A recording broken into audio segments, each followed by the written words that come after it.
میرے نبی کریم علیہ السلام نے درود و سلام کا بتلایا. ایک صحابی نے عرض کی حضور مسجد میں کیسے داخل ہونا ہے؟ فرمایا مسجد میں جب داخل ہونا تو پہلے مسجد میں داخل ہونے کی دعا پڑھنا, پھر اپنے نبی پہ درود و سلام پڑھنا. حضور نکلنا کیسے ہے؟ پہلے باہر نکلنا تو پہلے دعا پڑھنا, پھر اپنے نبی پہ درود و سلام پڑھنا. ایک نے عرض کی حضور اذان ہو رہی ہو تو کیا کروں؟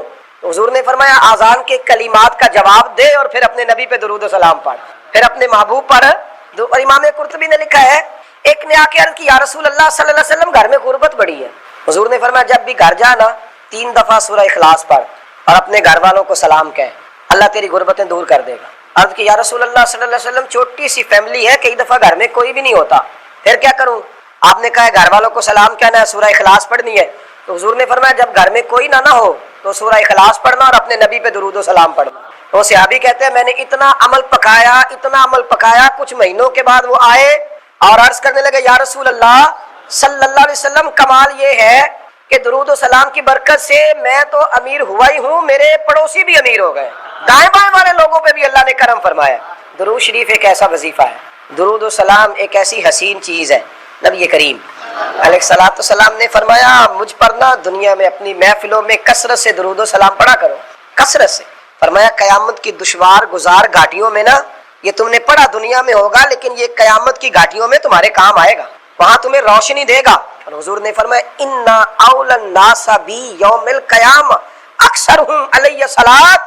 فرمایا قیامت کے دن لوگ اپنے اپنے اعمال کی وجہ سے میرے قریب بیٹھیں گے اور میرے سب سے زیادہ قریب وہ بیٹھے گا جو دنیا میں مجھ پر کثرت سے درود و سلام پڑھنے والا, جو کہنے والا ہوا مصطفیٰ جان رحمت پہ لاکھوں سلام, شم بزم ہدایت پہ لاکھوں سلام. جو درود و سلام پڑھے, جو درود و سلام کا ذوق پیدا کرے, جو درود و سلام کا شوق لائے, جس کی طبیعت ہو کہ درود و سلام اس کا مزاج بنے. رسول کریم صلی اللہ تعالی علیہ وآلہ وسلم نے ارشاد فرمایا جس نے مجھ پر ایک بار درود شریف پڑھا اللہ اس پر 10 رحمتیں فرمائے, اور جو 10 بار پڑھے گا اللہ 100 رحمتیں فرمائے, اور جو 100 بار پڑھے گا اللہ 1000 رحمت فرمائے.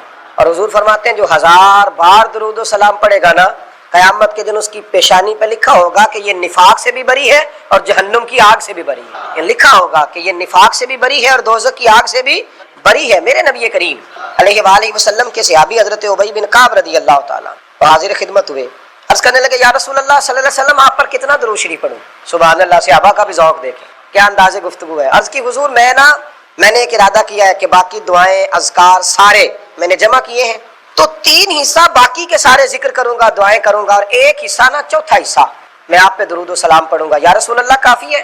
تو نبی کریم صلی اللہ علیہ وسلم نے فرمایا تھوڑا زیادہ کر لے تیرا فائدہ ہو جائے گا.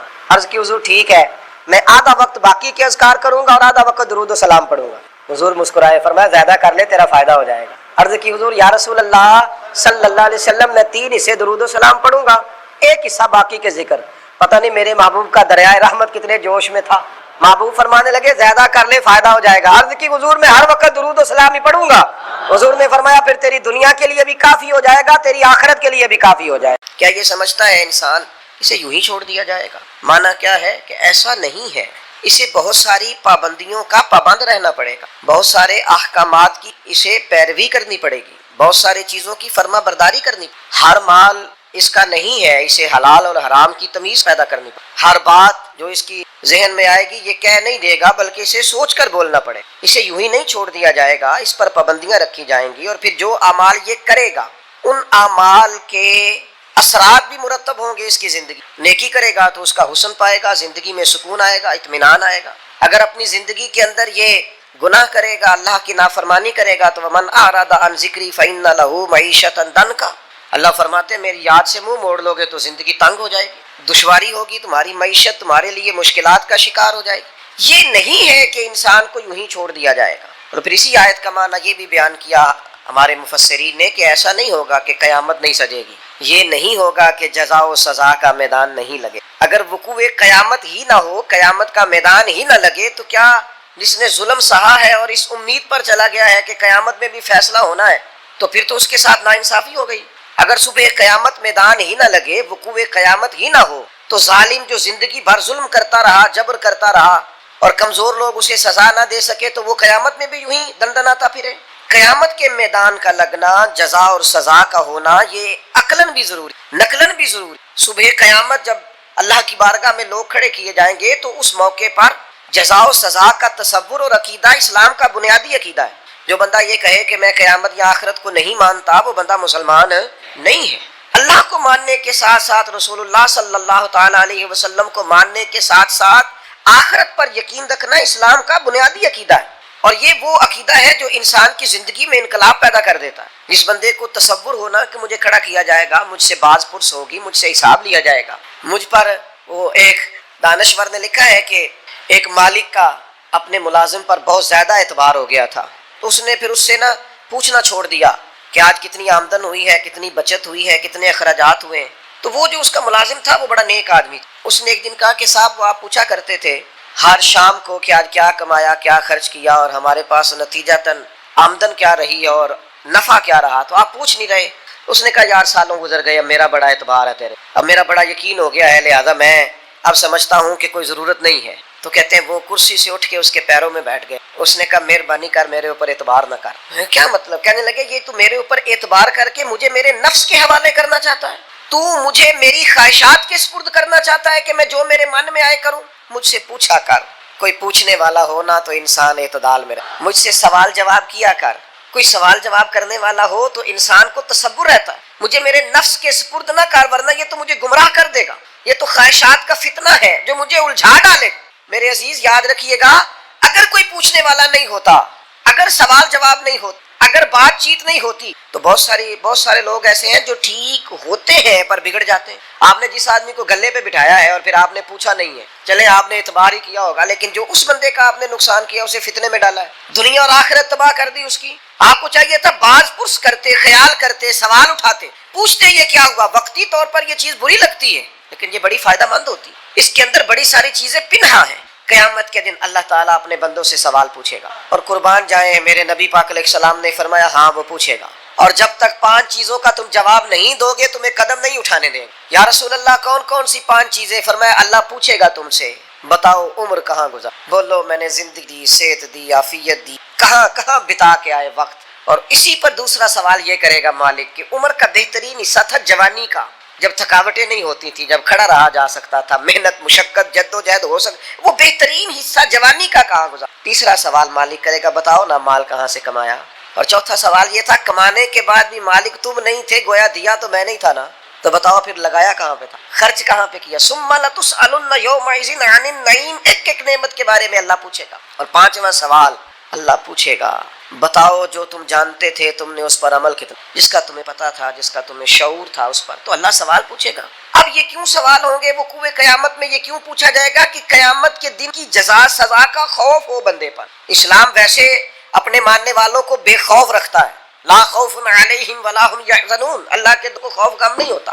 ایک غم تم اپنے اندر رکھو کہ تمہیں قیامت کے دن پوچھا جائے، اس کا خوف پیدا کرو، اور یہ خوف مالک کو اتنا پسند ہے، فرمایا وَلِمَنْ خَافَ مَقَامَ رَبِّهِ جَنَّتَانِ، جو اللہ کے سامنے کھڑے ہونے سے ڈرے گا اللہ اسے 2 جنتیں عطا فرمائے گا۔ اس دن کا خوف اپنے دل میں پیدا کر کے تجھے کھڑا کیا جائے گا، تجھ سے پوچھا جائے گا، تیرے سے سوال کیا جائے گا، تجھے جواب دینا ہے۔ تیری طبیعت کے اندر ہمارے ہاں ہوا یہ ہے کہ لوگوں نے لوگوں کو بے خوف کر دیا ہے۔ امام غزالی رحمۃ اللہ تعالیٰ علیہ فرمایا کرتے تھے جس قوم کے اندر ایسا واعظ، ایسا عالم، ایسا خطیب، ایسا شخص موجود ہونا جو لوگوں سے کچھ بھی نہیں ہونا، بے فکر ہو جاؤ، جہاں ایسا آدمی موجود ہو وہاں شیطان کی ضرورت نہیں ہوتی، وہ تو خود لوگوں کو وسوسوں میں ڈال رہا ہے، وہ تیرے دل کے اندر خوف پیدا کرے، وہی ہے تیرے زمانے کا امام برحق جو تجھے حاضر و موجود سے بیزار کرے، وہ تجھے بتائے کہ قیامت میں حساب دینا ہے۔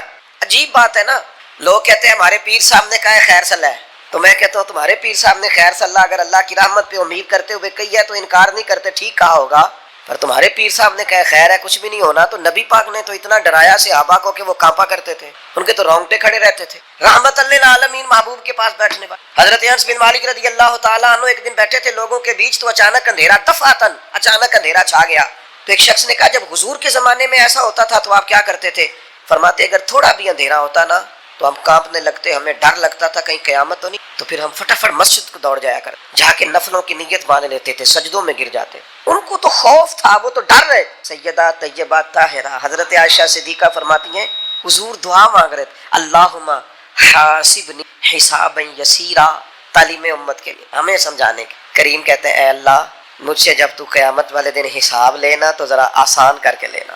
فرماتی ہیں میں تڑپ گئی، میں نے کہا یا رسول اللہ آسان حساب کس کا ہوگا؟ تو حضور فرمانے لگے عائشہ آسان حساب اس کا ہوگا جس سے اللہ تعالیٰ اپنے فضل سے، اپنے کرم سے اللہ نظر فرمائے اور کہے جا تیرے لیے جنت. ورنہ فرمایا جس سے اس نے پوچھ لیا نا، جس سے مناقشہ ہوا، جس سے بات ہوئی، جس سے سوال ہوا، جس سے کھڑا کیا گیا، اس کے لیے بڑا مشکل ہے. میں کسی کی بات نہیں کرتا، میں ذاتی طور پر خود سمجھتا ہوں کہ حساب دینا بڑا ہی مشکل. بڑا کبھی 2-4 ہزار ابا جی دیتے تھے اور کہتے تھے 2-4 چیزیں گھر کی سودے کی لے آؤ، اور وہ جب بعد میں حساب پوچھتے تھے دیا نہیں جاتا. کتنے کے پیاز لائے ہو ابا جی؟ وہ 200 روپے کے. تو تو نے بحث کیوں نہیں کی؟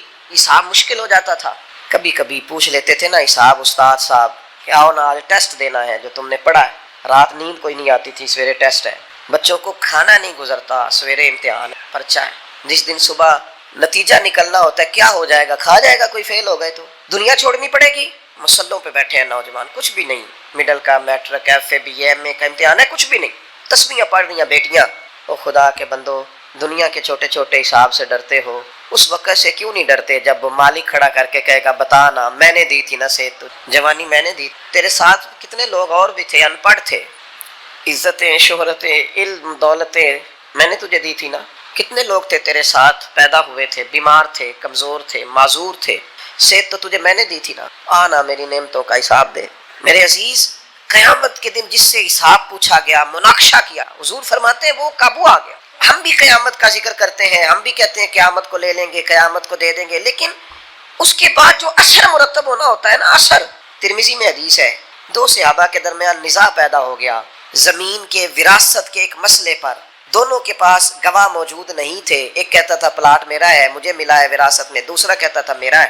اگرچہ اللہ تعالیٰ نے محبوب پاک علیہ السلام کو غیب کے خزانوں کی کنجیاں دی ہیں، پر ہمیں سمجھانے کے لیے نبی کریم علیہ السلام ان سے فرمانے لگے، ہو سکتا ہے آج تم میں سے کوئی زیادہ تیز بولے، زیادہ بات بنانی اسے آتی ہو، زیادہ سلیقے سے قائل کرنا آتا ہو، اور آج زیادہ اچھے طریقے سے وکالت کر کے وہ اپنے حصے میں فیصلہ لے جائے کسی سے.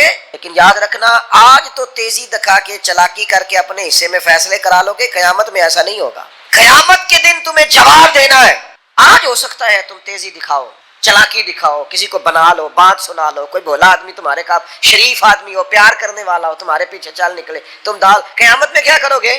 تو ہمارے بیچ بھی یہ باتیں ہوتی ہیں، پر معاذ اللہ ہم کہتے ہیں دیکھی جائے گی. ان دونوں کو رسول کریم نے جب فرمایا نا کہ آج تو تم فیصلہ کرا لو گے، قیامت میں کیا کرو گے، تو ایک کہنے لگا یا رسول اللہ میرا گزارا ہوتا ہے، اسی کو دے دے آپ، حضور میرا کام چلتا ہے. تو وہ دوسرے کہنے لگے نہیں، آپ مہربانی فرما، آپ نہ انہیں کو دے دو. یہ نا میرا، حضرت عمر کا زمانہ تھا نا، تو ایک شخص نے زمین بیچی تو دوسرے نے خرید لی. تو وہ جس نے خریدی وہ ہل چلانے لگا، تو ہل چلاتے چلاتے اندر سے خزانہ نکلا. تو وہ لے کے اس شخص کے پاس چلا گیا، کہنے لگا میں نے نا زمین خریدی تھی، خزانے نہیں خریدے تھے، لہذا رکھ لے اپنا خزانہ.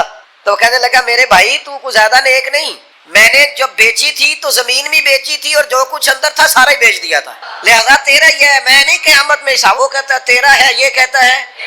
آج کل کیا ہوتا ہے، نہیں نہیں میرا ہے، ابا جی سے پوچھ لو، چاچا جی سے پوچھ لو، میں پہلے باہر گیا تھا، کام پہلے میں نے شروع کیا تھا، فلانے سے پوچھ کے دیکھو، محنت ساری میری ہے. تیرا ہے بھائی، تیرا ہے، مجھے نہیں چاہیے، لے جا لے جا. قربان جائیں، یہ دنیا میں وہ روشن ستارے ہیں جن میں نور محمد عربی نے عطا فرمایا صلی اللہ تعالی. لے جا بھائی تیرا ہے. اب وہ فیصلہ حضرت ابی بن کعب کے پاس گیا، فیصلہ انہوں نے بڑا انوکھا کیا. وہ کہنے لگے جی میں نے دیکھے جی میں نے زمین خریدی تھی، اندر خزانہ تو نہیں نہ خریدا تھا، اسے کہے رکھے اپنا خزانہ. تو وہ کہنے لگا جی میں نے بیچ دی تو خزانہ بھی اسی کا ہے. انہوں نے فیصلہ کیا، دونوں سے پوچھنے لگے آپ کی اولاد ہے؟ ایک نے کہا میرا بیٹا ہے، دوسرے نے کہا میری بیٹی ہے. فرمایا دونوں کا نکاح کر کے خزانہ دونوں کو دے دو، ان کے حوالے کر دو بچوں کے، تم دونوں. جب وقوع قیامت کا خیال ہوتا ہے نا، اللہ کی بارگاہ میں حاضر ہونا ہے، جب صبح قیامت کا تصور اور ساری رات یہ سوچ آتی ہے کہ صبح مال کیسے زیادہ کرنا ہے اور کیسے جمع کرنا ہے، اور اللہ فرماتا ہے کہ گن گن کے رکھتے ہو رات کو، ویل لکل ہمزۃ لمزہ الذی جمع مالا وعددہ. رات گن گن کے رکھتا ہے، 1000 والے علیحدہ، 500 والے، 5000 والے علیحدہ علیحدہ. اللہ کہتا ہے گن گن کے رکھتا ہے، تو جمع کر کر کے رکھتا ہے، پتہ ہے مالک کو. اور میرے بھائی جس طرح تو یہ سوچتا ہے صبح پیسے زیادہ کرنے، یہ کیوں نہیں سوچتا قیامت میں حساب بھی دینا ہے، اللہ کی بارگاہ میں حاضر بھی ہونا ہے. حضرت عبد الرحمن ابن عوف صحابہ میں سب سے امیر آدمی تھے، اور اتنی خوبصورت اور اتنی ان کی صاف ستھری دولت تھی کہ ان کے پیچھے نبی پاک نے نماز ادا فرمائی. لیکن جب آخری عمر مبارک تھی نا تو پیسہ بڑا تھا. حضرت عائشہ صدیقہ کے دروازے کے باہر آ کے بیٹھ جاتے، کہتے تھے اماں جی حضرت امیر حمزہ تو مجھ سے افضل تھے، لیکن جب دنیا سے گئے تھے تو کفن کا کپڑا بھی کوئی نہیں. میں تو فاروق اعظم کو اپنے سے اعلیٰ جانتا، اور وہ شخص تو ساری زندگی پھٹے ہوئے کرتے میں وقت گزار کے چلا گیا. علی ابن ابی طالب حضور کے بھائی تھے، ساری زندگی پھٹی تہمت انہوں نے پہنی، پیوند لگے ہوئے، جگہ جگہ پہ پیوند لگے، تہمت پہنی، اور میرے پاس اتنے پیسے ہیں۔ اور پھر جب زیادہ رونے کو دل کرتا تو حضرت عبد الرحمن ابن عوف کہتے سیدہ پاک کے دروازے کے باہر بیٹھے، امیر آدمی، اور کہتے کہ اماں جی نبی پاک کے گھر میں مہینہ مہینہ چولہا نہیں جاتا، اور میرا اتنا مال اتنا پیسہ کیسے حساب دوں گا؟ تو پھر جناب حضرت عائشہ صدیقہ ان سے کہتی عبد الرحمن اٹھ، اللہ کی راہ میں خیرات کر کے آ، مجھے امید ہے اللہ تیرے اوپر آسانی فرمائے گا۔ صبح قیامت کا ڈر، اللہ کا خوف، اس کی بارگاہ کے اندر حاضری کا تھوڑا سا کئی دنوں کے بعد کھانا حضرت ابو الحسن کے باغ میں جا کے کھایا۔ حضرت عمر کہتے ہیں یہ مسلم شریف میں ہے، فرماتے ہیں کئی دنوں کی بھوک تھی، میں گیا تھا ابو بکر کے گھر کھانا کھاؤں گا تو انہوں نے بھی کئی دنوں سے نہیں کھایا تھا، ہم دونوں حضور کی بارگاہ میں حاضر۔ نبی کریم نے فرمایا بھوک لگ رہی ہے تمہیں؟ میں ہاں۔ فرمایا میں نے بھی 4 دن سے روٹی کوئی نہیں کھائی، چلو ابو الحسن انصاری کے گھر چلتے۔ فرماتے ہیں انہوں نے نا بکری ذبح کی، نبی پاک علیہ السلام نے تھوڑا سا کھانا کھایا، اور کھانا کھا کے حضور گہری سوچ میں چلے گئے۔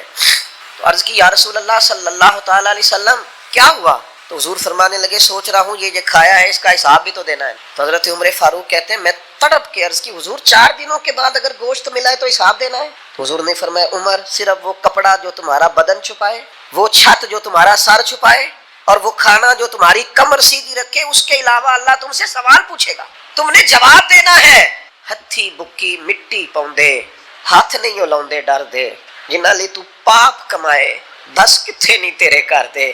لا نہ بلا کے بیٹا تو وہ اپنے بچوں کے ساتھ موج کر رہا ہے، بیٹیاں اپنے اپنے گھروں میں آباد ہیں، جنہاں لی تو پاپ کمائے، لیا بلا 10 کتھے نہیں ہو تیرے کا۔ میں بچوں کے لیے ساری زندگی اپنے لیے دوزخ کٹھی کرتے رہے، بچوں کو دے دے کے چلے گئے اور حساب ہم دیں۔ حضرت علی فرمایا تجھ سے بڑا بھی بیوقوف کوئی نہیں کہ کھائے گا کوئی اور حساب تو۔ اور پھر کیوں رازق بنتے ہو بچوں کے؟ ان کے لیے حلال اور طیب کٹھا کرو، ان کے رازق نہ بنو، ان کا رازق اللہ ہے۔ یہ نہ خیال کرو کہ میں نہیں اگر بہت زیادہ کما سکوں گا تو پتہ نہیں یہ روٹی نہیں کھائیں گے، اس بات سے باہر آ جاؤ، یہ کمزوری ہے اپنی طبیعت کی، اس کو نکال دو۔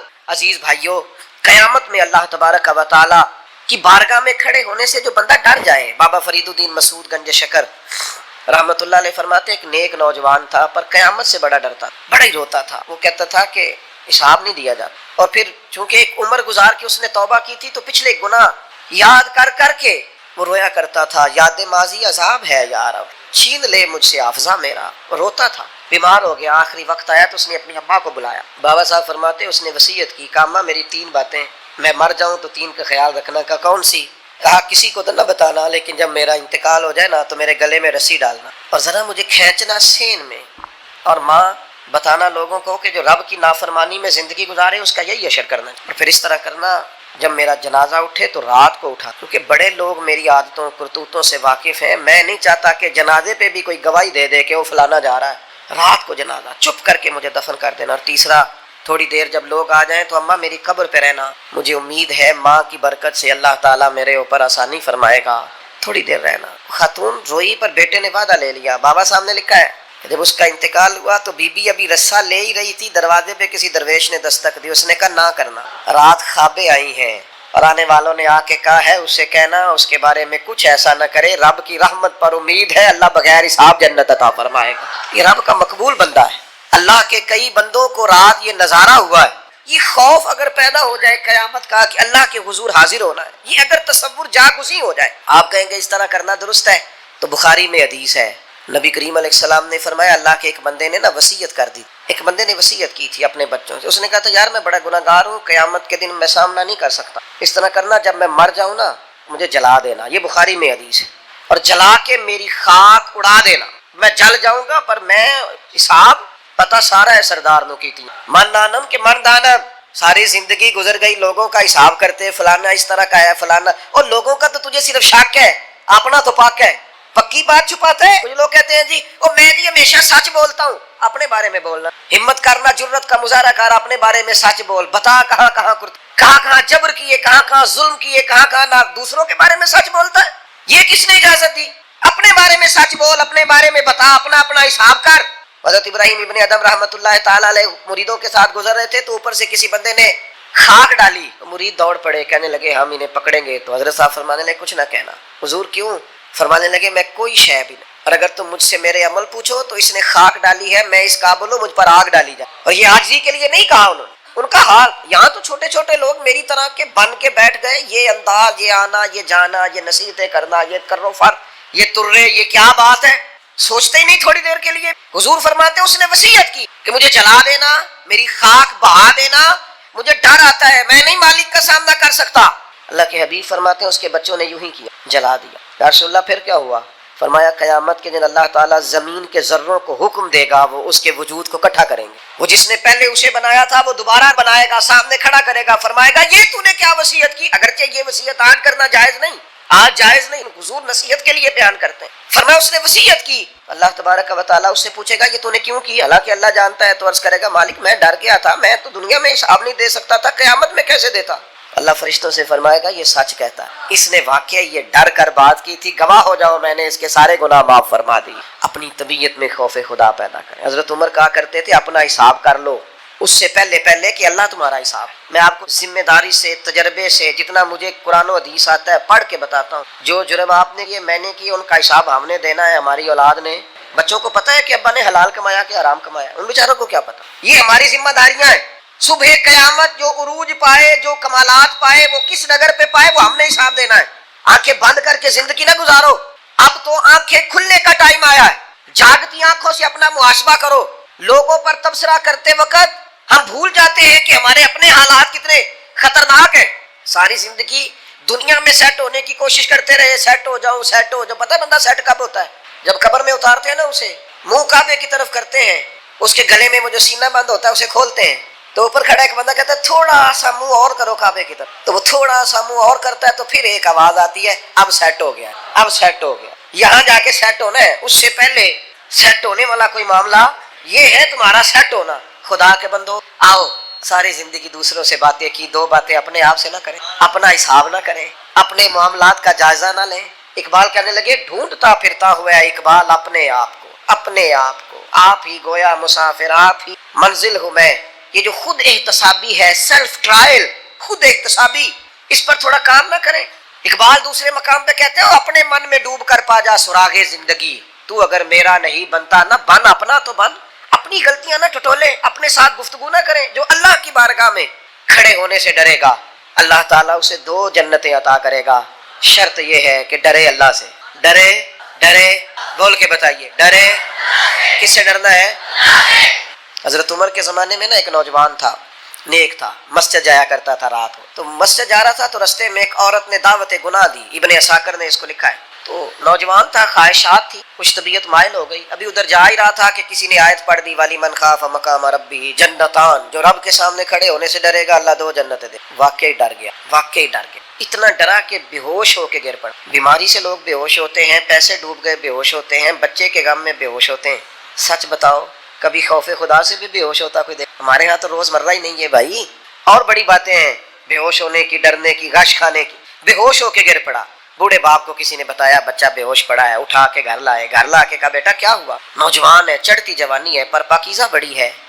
کہنے لگا ابا جی گناہ کی طرف چلا گیا تھا، پر میں نے آیت سن لی جو اللہ کے سامنے کھڑے ہونے سے ڈرے گا رب 2 جنتیں دے گا، میں ڈر گیا تھا، رب واقعی 2 جنتیں دے گا۔ باپ رو پڑے، ابا جی کی آنکھوں میں آنسو آئے اور کہا پتر اللہ بڑا مہربان ہے، اس کے وعدے سچے ہیں، واقعی 2 جنتیں دے گا۔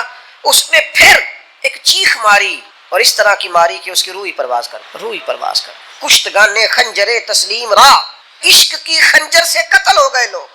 صبح حضرت عمر کو پتا چلا کہ انہوں نے تو رات جنازہ بھی پڑھ دیا، تدفین بھی کر دی۔ جناب عمر فرمانے لگے اتنا نیک نوجوان خوف خدا سے دنیا سے چلا گیا، مجھے کیوں نہیں بلایا میں جنازہ پڑھتا؟ فاروق اعظم فرما میرا شوق تھا میں اس کا جنازہ پڑھا۔ کہا حضور آپ کو تکلیف نہیں دی؟ فرمایا بتاؤ قبر کہاں ہے؟ تے کامل پیر انہاں دے باہو قبر جنہ دی جیوے۔ حضرت فاروق اعظم قبر پہ تشریف لے گئے اور کھڑے ہو کے فرمانے لگے نوجوان مجھے امید ہے میرے رب نے تجھے 2 جنتیں دی ہوں گی۔ ابن عساکر کھول کے دیکھو تاریخ بغداد نے کیا لکھا ہے۔ حضرت سیدنا فاروق نے فرمایا امید ہے 2 جنتیں دی ہوں گی، قبر کے اندر سے بولا کامل پیر انہاں دے باہو قبر جنہ دی جیوے، قبر کے اندر سے بولا۔ کہنے لگا حضور امید والی بات نہیں، رب کے وعدے سچے ہیں، اس نے واقعی مجھے 2 جنتیں عطا فرمائی، 2 جنتیں دی ہیں، میں نے اپنے مالک کو راضی پایا۔ تھوڑا سا نا اپنا محاسبہ کرنا، اپنا حساب کرنا یار، 1-1 2-2 کر کے اب اپنی غلطیاں نہ نکالنی شروع۔ وقت نا تیز ہو گیا، میں کبھی اپنوں کو یاد کرتا ہوں، سوچتا ہوں کتنے سارے چلے گئے، کتنے چند ایک استاد رہ گئے، باقی دنیا سے پردہ کر گئے، بزرگ چلے گئے، دوست کئی چلے گئے، رخصت ہو گئی دنیا۔ ہم نے کو بیٹھے رہنا ہے، تھوڑا سا وقت محاسبے پہ لگائیں، تقریریں بڑی سن لیں، خطبے بڑے سنیں، نصیحتیں بڑی، صبح موبائل کھولتے ہیں تو 20 25 50 نصیحت کے میسج آئے ہوتے ہیں۔ اب رو نہ پڑے اس کی بارگاہ، اب اس سے کہے نہ کہ ہماری مدد کر تاکہ ہم بدل بھی جائیں، اب اس کے حضور عرض نہ کریں کہ وقت بڑا بیت گیا ہے مالک اب کرم نوازی فرما۔ ہر چیز کا دکھ ہے، کچھ تھوڑا سا اس کی بارگاہ کی طرف لوٹ کے جانے کا خیال نہ پیدا کر لیں۔ اب تو کبھی کبھی محسوس ہوتا ہے کہ کچھ باتیں رسم ہو گئی ہیں، جمعے میں لوگ آئیں گے، ہم جمعہ پڑھائیں گے، وہ چلے جائیں گے، محفل ہوگی، تقریریں ہوں گی، لوگ چلے جائیں گے، تو کبھی کبھی دقت ہونے لگ جاتی ہے۔ خطبے ہوں گے، عیدیں ہوں گی، چندے ہوں گے، کھائیں گے لوگ، پیئیں گے، رخصت ہو جائیں گے۔ کہیں ایسا تو نہیں کہ دین کو بطور دین نے لیا، بطور رسم لے لیا، ہم نے وہی کام کر لیا ہے کہ ٹھیک ہے ایک وقت آیا اسے گزارو، جمعہ پڑھو، جمعے کے بعد پھر دیکھی جائے گی۔ اب وقت آگے بڑھ گیا ہے۔ اب حضرت ابراہیم خلیل نے کہا تھا اللہ کی بارگاہ میں کہ ڈائریکٹ ہی جناب اسرائیل کو بھیج دیا، پہلے کوئی پیغام تو بھیجتے۔ تو مالک نے فرمایا خلیل جس دن پہلا سفید بال آیا تھا تو پیغام تو آیا تھا، جس دن زمین سے اٹھتے ہوئے پہلی دفعہ وجود میں کہیں درد محسوس ہوا تھا تو پیغام تو آیا تھا، اور جس دن تندرست جسم نے بیماری میں رات گزاری تھی تو پیغام تو آیا تھا۔ پیغام تو آ رہے ہیں بھائی، صبح شام پیغام آ رہے۔ اور حضرت داؤد طائی فرمایا کرتے تھے جس دن تو کندھوں پہ دادی اور دادے کے جنازے اٹھا کے لے گیا تھا تجھے یاد نہیں تھا کہ کبھی ان کندھوں پہ تجھے بھی اٹھایا جائے گا۔ نانی، نانا، چاچو، ماموں، ماں، باپ، جب یہ تو جنازے اٹھا کے لے جا رہا تھا تو تجھے ہوش نہیں تھی کہ باری تیری بھی آئے گی، تو نے بھی جانا ہے، تو نے بھی وہاں حاضریاں دینی ہے۔ کبھی قبرستانوں میں کھڑے ہو کے دیکھا کرو، رش لگتا ہے، قبیلوں کے قبیلے لیٹے ہیں، خاندانوں کے خاندان لیٹے ہیں۔ واپس آئے سنگیو، اب اس کی بارگاہ کی طرف رجوع کریں، اب توبہ کا وقت ہے، استغفار پڑھیں، شب قدر آ رہی ہے، اسے منا لیں، اس کے حضور حاضر ہوں، اس سے معافی لے لیں۔ حضرت بہلول دنا قبرستان میں کھڑے ہو کے ہنس رہے تھے تو ایک شخص نے کہا بابا تو بڑا دیوانہ ہے، جب مرضی ہنسنے لگتا ہے، اب کیوں ہنس رہا ہے؟ اور قبرستان میں کھڑے ہو کے ہنس رہا ہے تو فرمانے لگے یار ہنس اس لیے رہا ہوں کہ دنیا میں رب مانتا تھا، یہ قبروں والے نہیں مانتے، اب یہ سارے مانتے ہیں، وہ نہیں مانتا۔ وہ کہتا دی نہیں تھی تمہیں مہلت، دی نہیں تھی تمہیں صحت، وقت تھا نہیں تمہارے پاس، اب یہ مانتے ہیں، اب وہ مانتا، ابھی وہ مانتا ہے، مان جائیں ہم لوگ توجہ کریں، ہم لوگ آگے بڑھیں، ہمارا مزاج اس طرح کا اگر بن جائے نا کہ ہم نے اللہ سے صلح کرنی ہے تو میرے عزیز وہ تو مہربانی بڑھ۔ حضور فرماتے ہیں لمبی چوڑی بات کوئی نہیں، اتنا آسان سو جتنا مکھی کا پر نہیں ہوتا، ایک دفعہ تو بہا دے اس کی بارگاہ میں، وہ تو اسی وقت ہی کرم کا فیصلہ کر کے کہے گا جا میں نے تجھے دوزخ سے آزاد۔ واپس آؤ، آؤ اپنی اصل کو پہچانیں، آؤ میں آپ کو ذمہ داری سے کہتا ہوں، رشتہ دار ہوں، دوست ہوں، یار ہوں، کوئی بھی ہو، کسی نہ کسی مقام پر خدا نہ کرے کہیں نہ کہیں ذہنوں میں ہم نے اپنوں سے توقعات وابستہ کی ہوتی ہیں، احساس بھی ہوتا ہے کوئی ناراض نہ ہو جائے، سب کا احساس کرتے ہو، رب رسول کا کیوں نہیں، اس کا بھی تو احساس کرو نا، وہ ناراض نہ ہو جائے۔ میں رات کو دیکھ رہا تھا، مغرب اور صبح میں دیکھ رہا تھا، فجر کی نماز مسجد فل تھی، میں دیکھتا تھا کہ جو پچھلی صفیں ہیں نا یہ رمضان میں مغرب اور فجر میں فل ہوتی ہیں، سوچ رہا تھا کہ 2 4 دن کے بعد کہیں یہ صفیں